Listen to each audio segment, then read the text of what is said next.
எந்த பக்கம் நீ செல்லும் போதும் எந்தன் காதல் ஆகாயமாகும். கண்ணை மூடிக்கொண்டாலும் மறையாதே.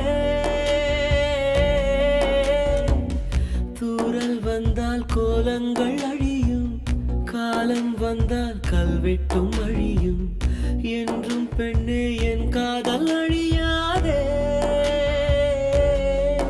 அடி கோயில் மூடினால் கூட கிளி கவலைப்படுவதே இல்லை. அந்த வாசல் கோபுரம் மீது அதன் காதல் குறைவதே இல்லை. உந்தன் காலடி எந்தன் வாழ்வின் வேரடி.